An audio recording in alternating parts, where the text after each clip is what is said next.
In 1975, a young man was born called Raymond Dunn Jr., and Raymond Dunn was born with severe complications at birth, a skull fracture, oxygen deprivation, and he was severely retarded. And he suffered up to 20 seizures, or as we say in our country, fits per day. And so it was very strenuous on his parents. He was blind, he was mute, and he was completely immobile. Imagine the challenge for his mother. He also had very severe allergies and could only eat one particular kind of food, a product made by the Gerber Food Company, a meat-based formula. So from 1975 till 1985, that's all he lived on. But in 1985, Gerber decided they wouldn't make that food anymore. So his mother bought up all the stock, and they packed it away and preserved it, and he managed to live on that till 1990. Pretty amazing, eh? 15 years old, I think it is, 75, 80, 85, 90, yeah, 15 years. And then it ran out, and the boy was going to die. So she contacted Gerber, and they said, no, we don't produce it anymore. But some Gerber employees heard about it.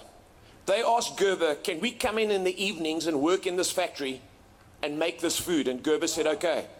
And so volunteers came in, and they worked at night, and they made this special meat-based formula, and they kept this boy alive until he was 20 years old. And at 20, he had another seizure, and he finally passed away. But he was kept alive because of volunteers. The body of Christ is kept alive and exists because of volunteers. Not always the leaders, but the volunteers. And I want to speak to you this morning on embracing a volunteer spirit. I've written a book on this, and the content is comprehensive, but I'm going to go hard and fast this morning because volunteers are exceptionally important. And this is an important premise I want to make. If you look on the screen with me, this is an important truth. Every church has volunteers, but not every church has a volunteer spirit. It's something different. Are you with me? And a volunteer spirit, the Bible describes as something very different. I want to give you 6 benefits this morning of a volunteer spirit. Then I want to give you some reasons why we don't have volunteers, and then I want to explain a volunteer spirit, and I'm going to try and do that in 31 minutes. Do you think you'll receive this morning? So the benefits of a volunteering spirit, when that exists in the house, it creates unity. People work together, and the body of Christ is built up. Secondly, people change and grow when they serve. I believe people grow more when they're serving and volunteering than they do in a connect group. And I'm open to a differing opinion, but connect groups are often an unnatural environment. Volunteering, you in the heat of battle. You get to know people of different ages, different races, because you're around a cause, not a meeting.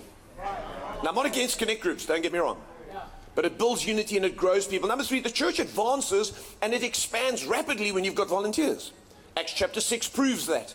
When they appointed volunteers, Stephen and a whole lot of others, the church rapidly expanded and the church grew. And often we give the church's growth, we give credit to the senior leader, but it's often not, it's the volunteers. Yeah. You know, when Boeing launched their 747, the designer was given huge credit, and you know what he did? He stepped aside and he said, don't just look at the external of this plane and give me all the credit. Look at the black box with the electronics, because that's actually what makes this thing fly.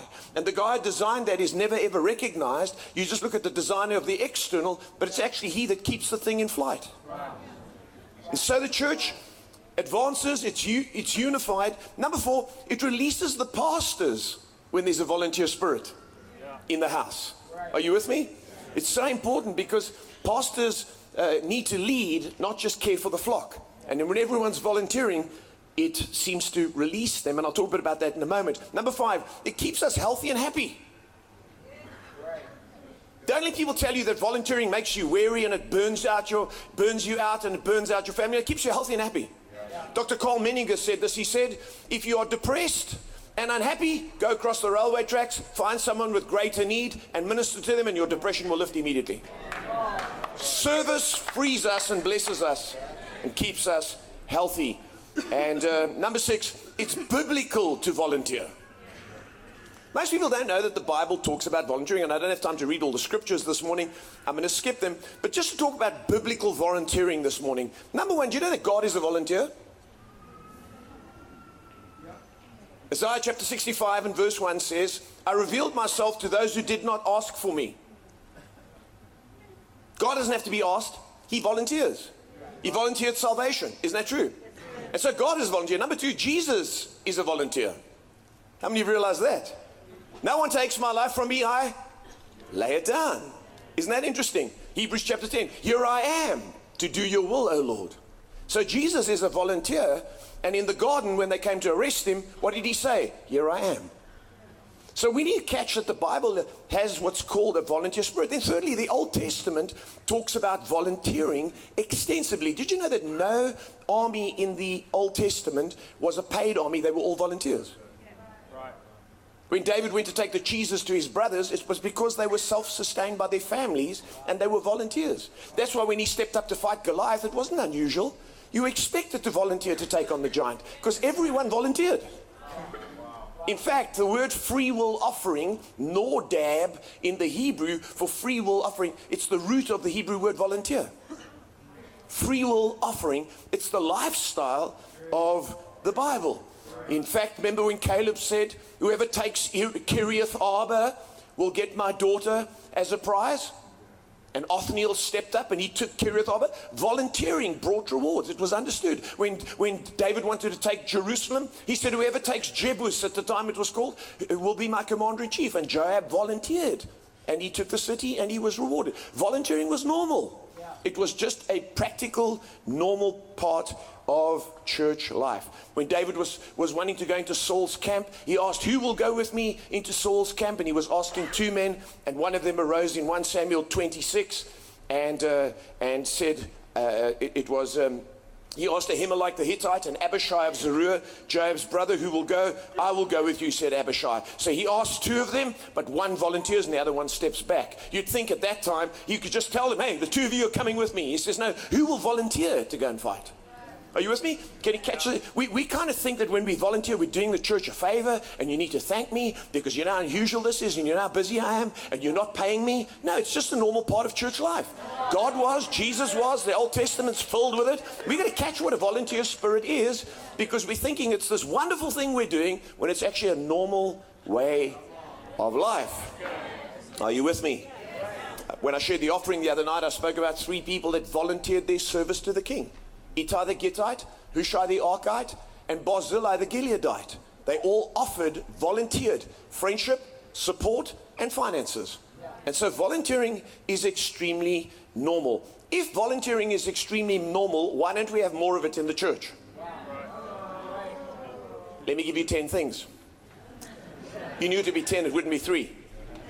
So I'm trying to pack it in here and I'm trying to stimulate thought. I'm not trying to impress you, I'm trying to stimulate thought so that if you get 2 or 3 threads, you go back to your church and you go, I need to work on that. Okay, so let's hope that up. So here's 10 things, and number 10 will be where we expand on a volunteer spirit. So let me go quickly. Number 1, the reason why there's so few volunteers in a church is because it's a church ideal, but not a church value. We lift it up as an ideal, but it's not a value. You need to make it a value in your membership class that if you join this church, you should volunteer. No one can become a member of Rivers unless they volunteer time, talent, and treasure. You can attend, you can enjoy the services, everyone's welcome, but if you're going to be a partner, we don't just want to get bigger and weaker, we want to get bigger and stronger. There needs to be a contribution. It's not an ideal, it's a value. And anything you give your time, talent, and treasure to is a value. Look at your bank statement, it'll tell you what your values are. Don't tell me, we love young people in our church. Let me see your church bank statement. Wow. Or see how much money you're giving the youth department. That'll tell me how you value. It's not an ideal. What is your actual value? It's represented by what you serve and by what you give to. Number 2, the leader's mindset is the reason why a lot of churches don't have volunteers. They don't see potential in people. They're afraid to challenge people and call them to commitment. We have a saying in our church, we make the big ask of you. When you make the big ask, people rise to it. But too many of us are embarrassed and afraid. Sorry to take up your time. Thank you so much. No, it's normative. The leader has to change his mindset about volunteering and see the potential and call people. Number 3, the third reason why we don't have volunteers in church like we should is faulty theology. People think the pastor should do all the work. He gets paid. But Ephesians 4 tells us that his job is to equip the saints for works of service. We get paid to get you to do the work. That's what we should tell the church. My job is I get paid to get you to work. That's what the Bible says. Come on now. And as you work, the Bible says in Ephesians, you get to unity and maturity. Now notice this diagram here, because people don't understand this simple diagram. As a church moves towards vision, pastoring decreases and leading increases. But what we want, people want us to stay at maintaining the congregation, and pastoring needs to be increased. But as you start leading and moving towards the vision, you need volunteers to come behind you and pastor and organize. And you can either stay on this end, or you can move into the vision that God has got for you. Your theology has got to change if you're going to grow and be effective in the kingdom. Are you getting something out of this? Now, the fourth reason why we don't have volunteers is an unyielded life. 2 Corinthians 8 tells us that people volunteered their money, and money and time are similar: time, talent, treasure, the 3 T's. But they volunteered their finances entirely on their own. Notice this. They urgently pleaded with us. That's what a volunteer spirit is. It offers for the privilege of sharing in the service to the Lord's people. And they exceeded our expectations. Gee, what kind of church is this? How lucky are you to have people like this? No, watch. They gave themselves first of all to the Lord, and then by the will of God also to us. I believe people who can't volunteer in a church haven't surrendered fully to Christ, because the church represents his body, and if you're surrendered to him, you'll serve the body. So an unyielded life will produce unyielded service, and sporadic, erratic service, or a spirit of selfishness and entitlement. I tithe and I give, so I expect a lot. No, tithe is God's money, it's not even mine. When you tithe, you haven't even started to give, because you're only giving back to God what is his. Number 5, this is why we don't have a lot of volunteers: a low view of the church. People don't value the church. I'll tell you what God loves. He loves 3 things. He loves his church, he loves his son, and he loves lost people. And we need to create a congregation or congregations that love God, love his son, and love the church. Sorry, love the church, love his son, and love lost people. We've got to love the church. The church is the greatest enterprise on earth, and it needs all hands on deck. The church is not for the dumb and the stupid. The church is God's instrument on the earth for changing lives and ruling nations. So we must elevate it. The greatest thing you could do with your time is to be involved in a church. It's not something you do when you've got nothing to do. Now that I'm retired, or because I'm socially inept, I'll go to the church. No, the church is the greatest enterprise on earth, and we should be giving it our best energies, because it's going to last into eternity. Number 6, the 6th reason why we don't have volunteers is insecurity. Leaders and people hold on to their roles and they don't train others. We have a Messiah complex. And if you're pastor of a small church, watch out. Because when you're small, they need you. They phone you. As soon as the need arises, they call you. I'm there. You put on your cape and you come running. I'm here. Let me pray for you. But as the church gets bigger, you've got to let that go to others. And others get the glory. In my church, often I see people come to the front. They give flowers to other pastors, money. I'm like, I remember when they used to do that for me. Got to let go. And if you're in a department, don't hold on to it. Do you know how long it took me before I was one of the lead singers? Now this young person comes. Come on now. Insecurity will not build a volunteer base. It's not about us. It's about Jesus. Number 7, the 7th reason why we don't have volunteers, like we should, is weak revelations of the principles of giving. You're going to have a revelation of giving. Giving causes receiving. Luke 6:38, give and it shall be. A lot of people are impoverished because they don't give financially. But when you don't serve, it's the same thing. There's something lacking in my life. Well, it's because you're not giving. When you give, you get a flow. God satisfies the giver. Are you with me? If you want love, give love. No one smiles at me. Are you smiling at them? Do a test. Get into a lift Lifts are weird places, eh? Everyone gets in and looks up. Get into a lift and look at everyone and go, who called this meeting? Did you call this meeting? Smile. Suddenly everyone's disarmed. Because what you sow, you reap. And we need to get a revelation that when we serve, it doesn't deplete us. When we give money, we're not impoverished. We're reaping something. Finances, energy, joy, satisfaction. Do you know that your blood cells in your body, your red blood cells, they travel around your body constantly, oxygenating your body and giving it energy, and they never stop doing it. They never tire. Do you know why? Because they say in each red blood cell is the macro of the body is in the micro of the cell. So the cell understands the big picture. That's why it never tires. Wow. Keep giving. Get a revelation of giving. When you give, you receive. There's a man called Sundar Singh. Some of you may remember him, great Indian missionary. And our Indian brothers, you'll probably remember him. He wrote several wonderful books. They were traveling through a mountain one day, and as they walked along this mountain pass, it was snowing, and he was with a friend, and they were both freezing. And as they came around a corner, there was a man lying on the ground. And they saw this man, and he was barely breathing. He had a pulse. And his friend said, leave him. We're nearly dead ourselves. Leave him behind. And Sundar Singh said, no. And he grabbed the man's arms and he dragged him and he pulled him over his shoulders, had him on his back, this dead weight. And he carried him up the mountainside. And as he began to carry this man, his body heat increased and he began to sweat. As a result, the heat was transferred to the man, and the man thawed, and he started breathing, and he started recovering. And then the man climbed off his back, and they walked together. And when they got up ahead where his friend had gone, his friend was dead in the snow. When we serve, when you get a revelation, we're not losing. We're going to receive. We're going to revive others, and we're going to revive ourselves. Number 8. The 8th reason why we don't have volunteers is poor leadership skills. If you don't have volunteers, it means you're not able to influence people towards a cause. So grow yourself, develop yourself. Don't tell people this. Our people don't want to. It's your job to get them to want to. Come on now. If you inspire people and you lead them, you've got to develop your leadership skills, read books, hone your skills, get around people who are getting it right. And our job is to move people towards a goal. That's what leadership is.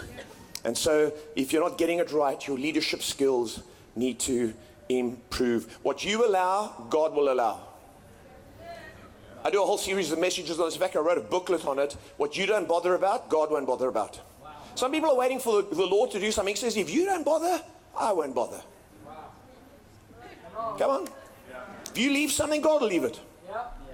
And so God expects us to move people, lead people. We've got to grow our leadership skills now. Number 9, the reason why we don't have enough volunteers is because there are not enough avenues for involvement. People want to, but they don't know where to. And so there must be clear avenues for each gift type. Not everybody's at the same level. I know a lot of you struggle with new people. They're still unsaved. They're using F words, and it's not friendship, fellowship, and fun.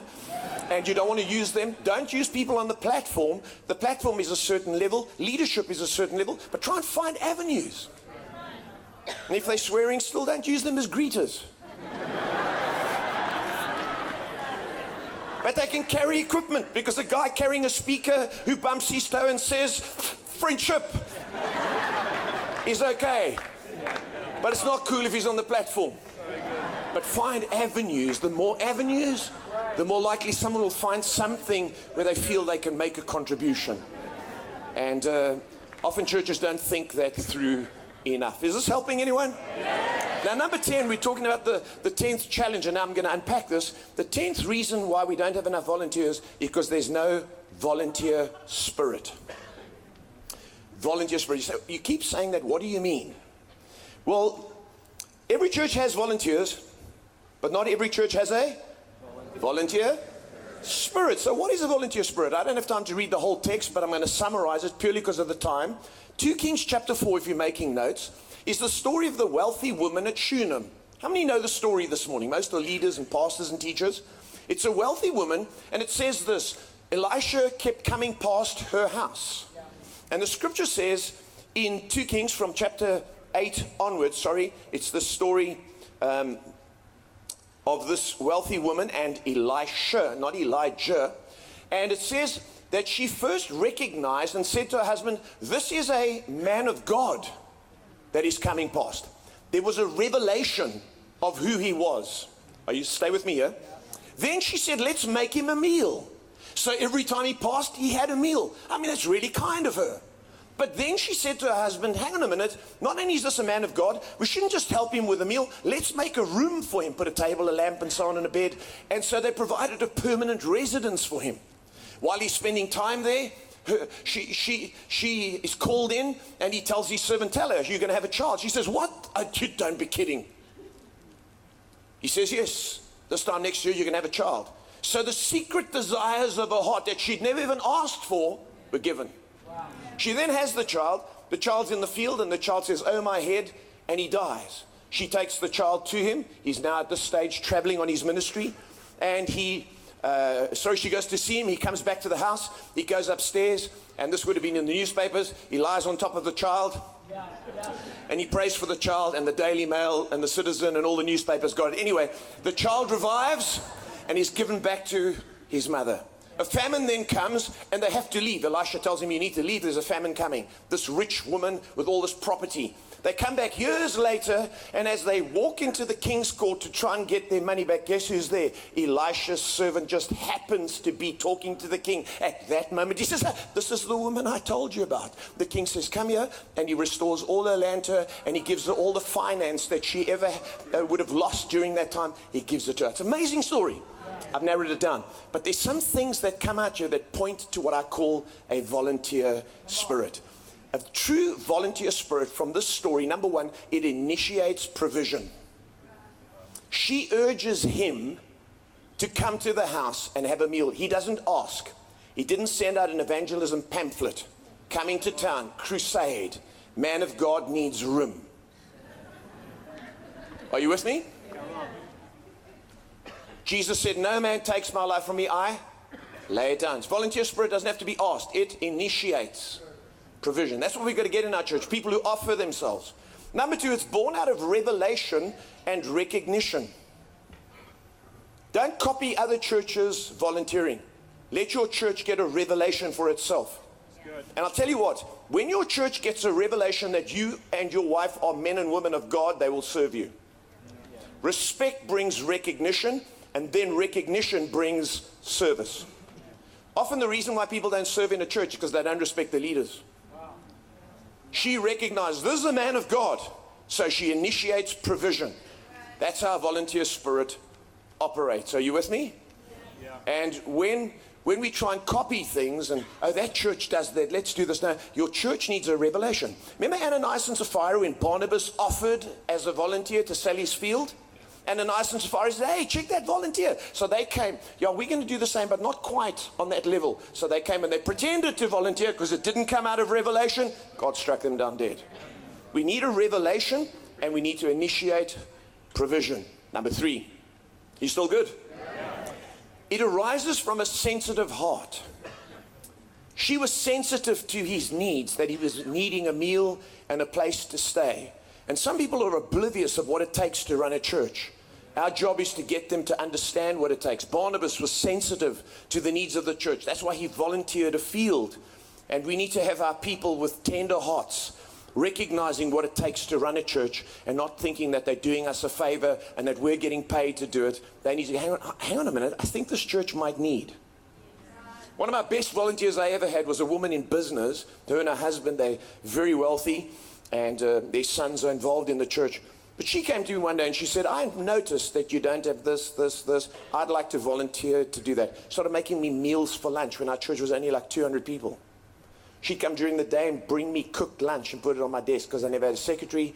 I never had people to do it for me. She did it. She ended up becoming our executive pastor eventually. Wow. They're back in business again. There's the whole long story behind that. But that's a sensitive heart that took us to the next level. And a lot of what our church does now was born out of her sensitivity to recognize she respected us, she responded, and she offered her service out of a sensitive heart. This woman had a sensitive heart. Make sure your people's hearts aren't hardened by the life that they live. Number 4. Sorry, I'm thinking on my feet here, trying to get as much in as I can. Hopefully this is not going too fast. Okay, number 4. A true volunteer spirit operates out of commitment, not convenience. See, volunteers will, when I can. No, she said, you know what, we're going to put a room in so that there's a permanent commitment here, and you can come anytime and make a demand on us and it'll be available. A meal is like very convenient. Oh, we don't happen to be at home, next time. But a room says whenever you come, it's here. And a true volunteer spirit commits. I'm available. Unless I die, I'm available. Unless we're away on holiday, which everyone needs a rest, you can count on me. People have volunteers, and volunteers are, I'm available. No, not this week. No, we might have something on. True volunteer spirits, there's a room in my life reserved for the man of God, the house of God. It doesn't operate out of convenience. Be careful that your volunteers don't serve out of emotion. Because when Jesus came into Jerusalem, remember the triumphal entry? Blessed is he who comes in the name of the Lord. 3 days later, crucify him. We need a true volunteer spirit that understands commitment. And it's not convenience, and it's not emotion. I don't have time to elaborate on that. I'd love to talk about it. The book has got all that in. Number 5, it is motivated to generous honor. When you volunteer, your goal should be to honor the house of God. We talk about honorariums. When we have guest speakers, we receive honorariums from the congregation. It's not payment. A lot of people think when we take an offering for a guest speaker, it's payment. But don't they run a big church? Why are we giving them money? It's honor. She didn't pay Elisha. She honored him. This is a man of God. This is a significant work. This is something important. How can I bring honor to it? How can I give my best? If you want to give honor to a guest speaker, you don't give them a box of Beacon chocolates that's got spider webs in it that you got at a bargain at a dollar shop.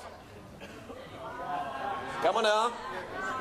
And you don't put them in a hotel that you got at the cheapest rate because they couldn't get anyone else to stay there. And I'm not saying you've looked after me wonderfully here, and this church knows how to do. No, this church knows how to do this well. But it's a thinking that creeps into the church. How can we do minimum? And we call it sacrificial. No, that's not sacrifice. That's dishonor. If Jesus came to stay, you wouldn't do that. And so she honors him, and we need to respect. And volunteer spirit carries honor. Remember when Mary volunteered her ointment? She gave a year's wages. It was a valuable thing. And we need to honor. Jesus was honored by Joseph of Arimathea when he took his body and wrapped it up after death. Volunteers honor the house and honor the leadership, and it's motivated by honor, not by convenience. Number 6, it doesn't have an agenda. So many people give to get. People want to be mentioned, and when they're not mentioned, they stop volunteering. I gave X amount and you said nothing. Can I tell you, at Rivers Church, you will only get a phone call if you give more than R1 million. Because anything below there is normal. That's how high the standard is in the church. That's the level of commitment and giving. So we can't go around thanking you all. We tell you at offering time, thank you everyone for your giving. If it's over R1 million, just want to thank you for your exceptional giving. Come on. Because often people give or serve with an agenda. Then when they don't get recognized, I'm not serving anymore. They just use you there. No. God's using all of us. We are just unworthy servants having only done our duty. This woman never said, hey, that's a man of God. Hubby, let's have a meal with him. Let's get a room, then I can have a personal prophecy every time I need it. Just go in. No, there was no agenda. When he said you're going to have a child, she said, no, man of God, don't mess with me. Because an agenda was not on her mind at all. And volunteers who serve with an agenda don't have a volunteer spirit. They've got to come giving their all. And if anything is rewarded, they need to be amazed. Come on. Number 7. We're nearly done. 4 minutes. You received something? Now watch this. A volunteer spirit is one of increase. It starts low and ends high. Are you with me?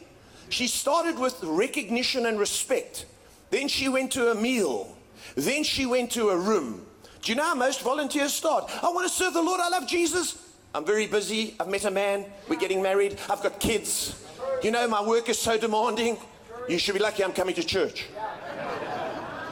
So you've got volunteers, but they don't have a volunteer spirit. A volunteer spirit says, can I do something? Can I give more? Can my family serve? Can I go into the ministry?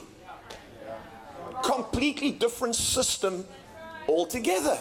Don't let people say, what's the minimum I need to do? No, there's no such as minimum. It's like on TV. For a gift of $20 you can get. No. We need to give, and there needs to be a high value of the church. You know, Zacchaeus had a volunteer spirit. Jesus didn't sit with him in a corner and say, hey, you got issues. The Bible says he got up and he said, Lord, if I've robbed anyone, I give it back. Half of my goods I give to the poor. If anyone I've robbed, I give. Volunteer spirit. Increase. And number 8, we're nearly done. You been helped? It operates out of a position of strength, not weakness. What do I mean by that? Sometimes people volunteer because they've got no way out. Would you help us? Oh, we really need you. Yeah, no, so-and-so said you'd be great in that department. Okay. Come on. You go home and tell your husband or your wife, I'm going to be involved in the sound. How did you end up there? They asked me, I couldn't say no. Yeah. That's not a position of strength.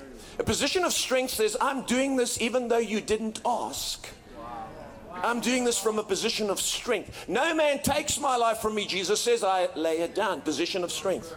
They didn't get him in a corner in the garden. I suppose you've got me. Okay, I'll die for the sins of the world. Who are you looking for? It is I. Position of strength. Are you understanding? And too much volunteering is from a position of weakness. I'd better do this because I'll look bad. No. It's a wonderful thing to do from a position of strength. Number 9, and I'm done here. It always gets God's attention. You know, when you volunteer with a volunteer spirit, you'll get God's attention. She was given a child. She was given back her property. And the Bible says in 2 Corinthians that when we give money and we volunteer, the same principle, we shouldn't do it reluctantly or under compulsion. Are you with me? We should do it with a volunteer spirit. Because when we do, God is able to bless us abundantly. And you will find that when there's a volunteer spirit in the church, people will give, and they'll give with a great heart, and you won't have to drive them. You'll just be able to inspire them, and the church will get to great heights. I believe the future of the church is not dependent on key people and leadership only, but on the volunteers who will keep the body of Christ alive. As I close this morning, in the minute I have left, Michelangelo was a wonderful, wonderful artist, and he carved some 44 statues, or rather he started 44 statues, but you know he only finished 14. And the ones he finished were amazing, but there's still a whole lot that are unfinished.